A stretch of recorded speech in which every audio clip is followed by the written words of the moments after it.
Supreme court के उस आदेश के जो बुलडोजर को लेकर आज आया है। इससे पहले भी सुप्रीम कोर्ट ने बुलडोजर का एक आदेश दिया था, लेकिन वो आदेश 1 अक्टूबर तक था और अब आदेश को अंतिम कर दिया, यानी कि आगे तक चलता रहेगा, इसकी कोई तारीख नहीं है। और सुप्रीम कोर्ट ने कई मामलों पर अहम फैसले दिए हैं और इस पर चर्चा के लिए हमारे साथ हैं HM आसिम मलिक, जो SDPI में दिल्ली प्रदेश के सचिव हैं। इनसे पहले भी हमने बुलडोजर बात की थी, लेकिन आज फिर बात करेंगे और इनसे जानेंगे जो इस तरह का जो मामला आए हैं, सुप्रीम कोर्ट ने जो बुलडोजर को लेकर आदेश दिए हैं आज, जो उससे जनता को क्या फायदा होने वाला है और सत्ताधारी पार्टियों को क्या नुकसान होने वाला है। साहब देखिए, सबसे पहले लोकतंत्र पाया के माध्यम से आपका बहुत बहुत शुक्रिया कि आप इस चर्चा पे फिर आए। तो मैं सबसे पहले ये पूरे मुल्क के जो इंसाफ परस्त लोग हैं उन लोगों को एक बधाई दूंगा कि जो मजलूम लोग हैं उनके ऊपर जो जुल्म हो रहा था, जो हुकूमत मनमानी कर रही थी और अपने मन यानी अपने इक़्तिदार को बरकरार रखने के लिए, एक कम्युनिटी को खुश करने के लिए दूसरी कम्युनिटी को के ऊपर जुल्म करके जो ये बिल्डोजर कार्रवाई कर रहे थे, इस पे एक ज़बरदस्त रोक लगी है। और हमें उम्मीद थी सुप्रीम कोर्ट से कि हमारे साथ जो मजलूम इंसानों के साथ इंसाफ होगा, वो आज अल्लाह का शुक्र है वो सुप्रीम कोर्ट से ही है, हमें एक खुशखबरी मिली। अच्छा, जिस तरह से सुप्रीम कोर्ट के से आप लोगों ने, कई लोगों ने भी, देश के कई समाज सेवी लोगों ने डिमांड की थी कि जो दोषी अधिकारी ने जो बिना कानून के उल्लंघन करके बुलडोजर चलाते हैं और गरीब और मजलूम लोगों को उनका मकान छीनने का काम करते हैं, उस पर सभी ने मांग की थी कि उनको जो है का जो नुकसान होता है वो अधिकारी से वसूला जाए। इसी तरह का एक आदेश आया है। जी जी जी, बिल्कुल बिल्कुल, यही हम जो सारे मुल्क के लोगों को ये खुशखबरी देना चाहते हैं और वो एक खुशी का माहौल है आज कि आज वो जुल्म खत्म हो गया और सुप्रीम कोर्ट ने कहा है कि अगर उन अधिकारियों ने कोई भी अपनी मनमानी की तो उन्हीं से वसूला जाएगा। मैं असम में देखा कि आपने देखा होगा कि असम में वो तमाम लोगों के, खासकर एक विशेष समुदाय के लोगों के मकान पे बुलडोजर चला और उसमें जो है काफ़ी नुकसान हुआ, उसको लेके भी एक याचिका लगी और वो उल्लंघन हुआ। असल में एक जो ये भारतीय जनता पार्टी खासकर वो एक विशेष समुदाय को परेशान करके और उन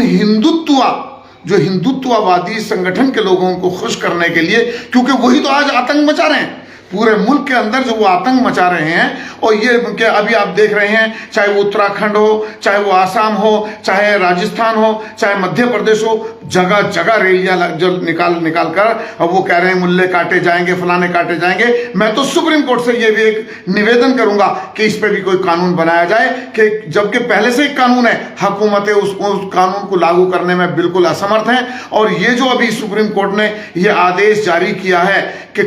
कोई भी बिना कानूनी प्रक्रिया के किसी के भी मकान या किसी मजहबी मुकाम या किसी भी ऐसी जगह जहां से इंसानों को नुकसान होता हो या किसी समुदाय को नुकसान होता हो, उसको बिना कानूनी प्रक्रिया के अगर तोड़ा गया तो उन अधिकारियों से, बल्कि मैं तो ये सुप्रीम कोर्ट को से निवेदन करूंगा कि वो अधिकारी तो हैं ही हैं, लेकिन उन अधिकारियों को आदेश करने वाले जो लोग हैं उन पे भी सख्त कार्रवाई हो और उन्हीं लोगों पे जो कंडम ऑफ कोर्ट के मुकदमा चलाया जाए। अच्छा, जिस तरह से आपने कहा, एक और अहम फैसला आया है, सुप्रीम कोर्ट ने कहा कि सड़कों के बीच में किसी भी धर्म स्थल, किसी भी धार्मिक स्थल नहीं बनने चाहिए, उनको तोड़ देना चाहिए, क्योंकि वो कहीं ना कहीं लोगों की परेशानी में बाधा आती है। लेकिन देखा जाता है कि उसके बावजूद भी कि तमाम धर्मों के धार्मिक स्थल, चाहे वो गुरुद्वारा हो, मंदिर हो, मस्जिद हो, दरगाह हो, बहुत सारी धार्मिक स्थल रोड के बीच में है, लेकिन मस्जिद या दरगाह या मदरसा ही तोड़ा जा रहा है, जबकि मंदिर या गुरुद्वारा या कुछ और धार्मिक स्थल सड़क के बीच में आ जाते हैं या बीच में बनाए जाते हैं, उनको नहीं तोड़ा जा रहा। असल में देखिए शमशाद साहब, बात असल ये है कि ये जो धर्म विशेष के खिलाफ जो कार्रवाई हो रही है, भारतीय जनता पार्टी इसी पे जिंदा है।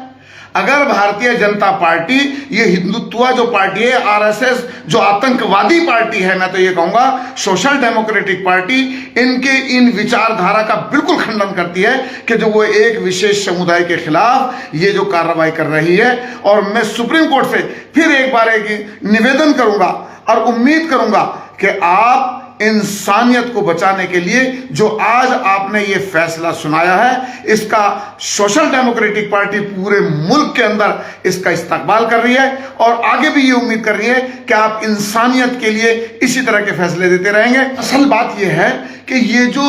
भारतीय जनता पार्टी है, इसका तो मकसद है सिर्फ एक विशेष समुदाय को परेशान करना। और फिर मैं आपको बताऊं कि उन जो स्टेट सरकारें हैं उनकी कोई हिम्मत नहीं है कि वो कोर्ट का उल्लंघन कर लें, बल्कि सेंटर से ही उनको आदेश दिया जाता है कि करो तुम जो तुम्हें करना है, हम यहां देख लेंगे। क्या सुप्रीम कोर्ट को इस तरह के एक्शन नहीं लेना चाहिए कि मतलब ये हमारा तंज नहीं है, बल्कि ये सुप्रीम कोर्ट के ऐसे मामलों में तंज लेना चाहिए कि जिस तरह से जो गैर कानूनी तरीके से बुलडोजर के जरिए मकान तोड़े गए हैं, उन पे भी कोई ऐसा आदेश हो कि वो सरकार उसका मुआवजा दे। देखिए, मैं अभी कल परसों एक रिपोर्ट पढ़ रहा था, इन 2 सालों के अंदर 1.5 लाख मकान तोड़े गए हैं बिल्डोजर से मुल्क के अंदर। हमारे प्रधानमंत्री जी कहां हैं? सबका साथ, सबका विकास, सबका विश्वास कहां है? 1.5 लाख मकान तोड़ने के बाद आज की डेट में 7.5 लाख इंसान 7.5 लाख इंसान सड़कों पे बिल्कुल ऐसी जिंदगी बिता रहे हैं, जंगल में रहने वालों की तरह इस तरह जिंदगी बिता रहे हैं। तो मैं ये गुजारिश करूंगा सुप्रीम कोर्ट से कि सरकार एक तरफ तो कहती है कि हम मकान बना के दे रहे हैं, दूसरी तरफ उन मकानों को तोड़ तोड़कर, खासकर विशेष समुदाय के लोगों का मकानों को तोड़कर उनको बेघर किया जा रहा है। मुआवजे की बात तो सरकार ने कर दी, सुप्रीम कोर्ट ने कही, लेकिन जो अधिकारी भी किसी पे आरोप लगते ही उनका मकान गिरा देते हैं, तो वो भी अधिकारी दोषी हुए तो उनकी नौकरी तक, उनके खिलाफ भी तो मुकदमा, उनको सस्पेंड किया जाना चाहिए और उनके मकान, दुकान और उनकी जमीन जायदादों से उनको वसूली करी जानी चाहिए। जिस तरह से और लोगों के मकानों को तोड़ के और उनसे वसूली की जाती है, उसी तरीके से उन नेताओं के, उन अधिकारियों के खिलाफ भी कार्रवाई होनी चाहिए और उनसे वसूली करनी चाहिए। मैं सुप्रीम कोर्ट से ये उम्मीद करता हूं कि सुप्रीम कोर्ट, माननीय न्याय पालिका जो है हमारी सुप्रीम कोर्ट, वो जिस तरह से आज ये फैसला दिया है, इसी तरीके से इंसानियत को बरकरार रखने के लिए और भारत की एकता और अखंडता को बरकरार रखने के लिए जिस तरह से आज उन्होंने फैसला दिया है, हम उम्मीद करते हैं आगे भी इसी तरह के इंसाफ के फैसले करते रहेंगे।